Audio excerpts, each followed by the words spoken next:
He couldn't hear the fan. He couldn't even hear the doctor. That's how close Brian Little came to losing everything, right on NHL ice. The hit was right to the head. Oh boy, that is scary. Serious. They're gonna...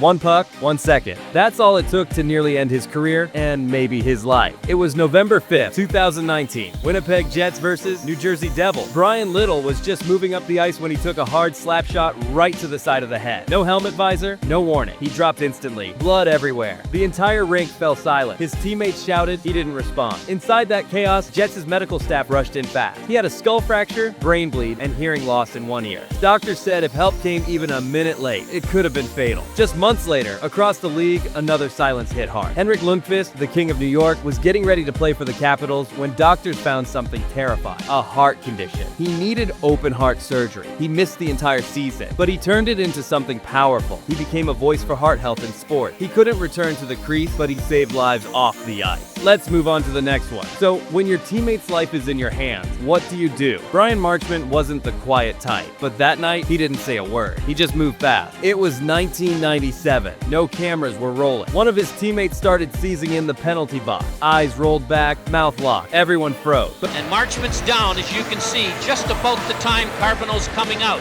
But Marchment did. He dropped to his knees and held the guy's head steady, cleared his airway, and kept him breathing until the doctors arrived. He didn't wait. He didn't act. He just saved a life and never made a big deal about it. Years later, a different kind of silence hit Alex Stalock. In 2021, doctors told him he had myocarditis, an inflamed heart caused by COVID complications. They said if he played again, it could kill him. Stalock didn't panic. He took a break, fought through recovery, and somehow he came back. When he finally returned to the NHL, he said, "Just being on the ice again, that's my win." Brian saved a teammate, Alex saved himself. Different moments, same fight, same heart. And just like that, the game moved on. But the next story, it's not about a comeback. It's about a player who jumped into freezing water to save a stranger. Not all saves happen on the ice. Let's be real. Most people freeze in an emergency. But NHL players, some of them just react. Curtis Joseph wasn't in uniform. He wasn't in a game. He was just at his family cottage when he heard the scream. His little sister was drowning. No lifeguards, no help, just panic. He jumped in without thinking. Cold lake, deep water. He dragged her up, coughing, unconscious, but alive. No fans, no headlines, but a real save. Years later, something similar happened across the ocean. Michael Frolik was back home in the Czech Republic off-season. He was walking near a river when he heard someone yelling. A woman was drowning. He didn't wait. He ran straight in, fully clothed. Cold water, strong current. He reached her and held her head up until rescue teams arrived. Both men were off duty. No pads, no spotlight, just instinct. And they didn't post about it. Didn't brag. They just saved lives and moved on. Hockey's tough, but real toughness, that's what this is. And now, from water rescue to a full-blown emergency on NHL ice. What if I told you one man got hit so hard he couldn't even talk about it after? Stick around, this one's wild. He finished the game with a broken skull and never said a word.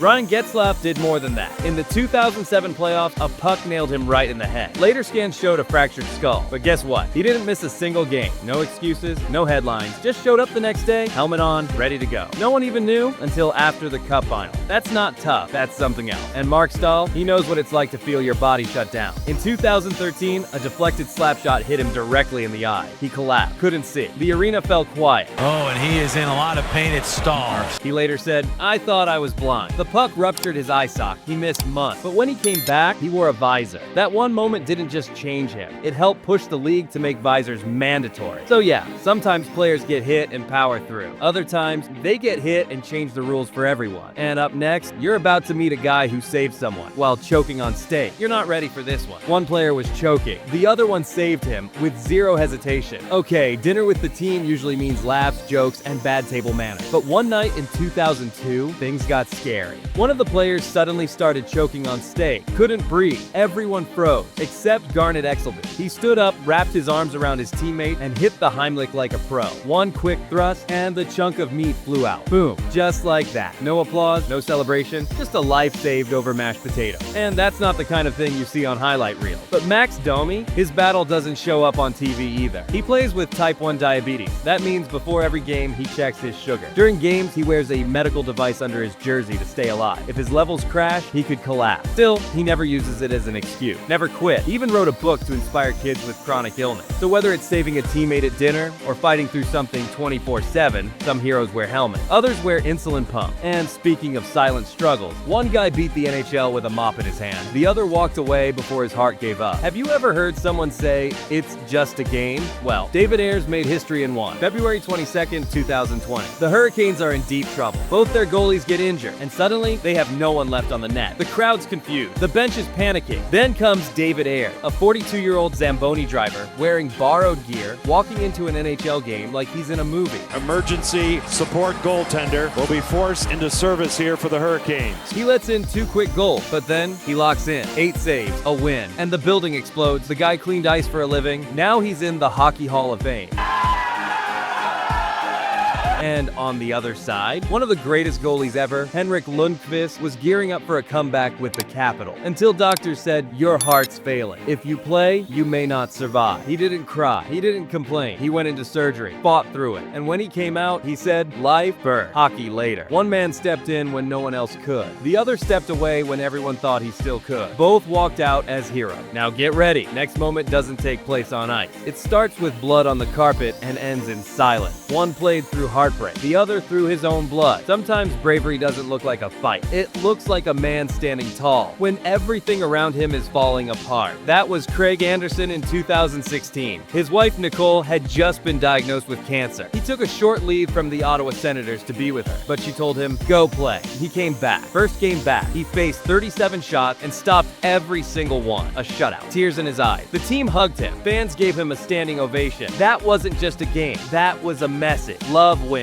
And then there's Andrew Shaw, one of the NHL's toughest guys. In the 2015 playoffs, he took a puck straight to the face, got stitched up, came back like nothing happened. But behind the scenes, his head wasn't healing. After years of concussions, pain, and memory issues, Shaw finally retired in 2021. But he didn't cry, he didn't rage, he just smiled and said, "I lived my dream. I gave it everything." Craig did it for his family. Shaw did it for the game. Both gave us moments that don't show up on stat sheets, but hit harder than any goal. And next, one NHL player didn't just fight through illness. He fought to breathe every single day and still refused to quit. Some goals are just numbers on the scoreboard, but the one Bobby Ryan scored in February 2020, that was different. He had just returned from the NHL's Players Assistance Program, where he spent time in rehab for alcohol addiction. It wasn't public at first, but when he came back to play for the Ottawa Senators, the world watched. And in his first home game back, he scored a hat trick. Fans stood. Teammates hugged him like he just won the cup. It wasn't about the goals, it was about the battle we never saw. And then there's Kevin Hayes. In 2021, he lost his brother Jimmy, an ex-NHL player, to a tragic overdose. The Flyers offered him time off. He could have walked away for the season, but he didn't. Hayes played through heartbreak, and every time he scored, he pointed up. Not for the crowd, for his brother. Some players fight injury, others fight what's inside, and still show up. Bobby Ryan fought addiction, Kevin Hayes fought grief, and both gave us proof that hockey's not just about the ice, it's about the heart behind it. Coming up next, 2 more players, one with a broken back, the other with one working lung. Pain changes players, but how they respond, that's what makes them heroes. In 2008, Brent Burns wasn't just sore, he was hiding a fractured vertebra in his back. Doctors said rest, but he kept playing. For months, he battled through numbness, pain, and nerve issues,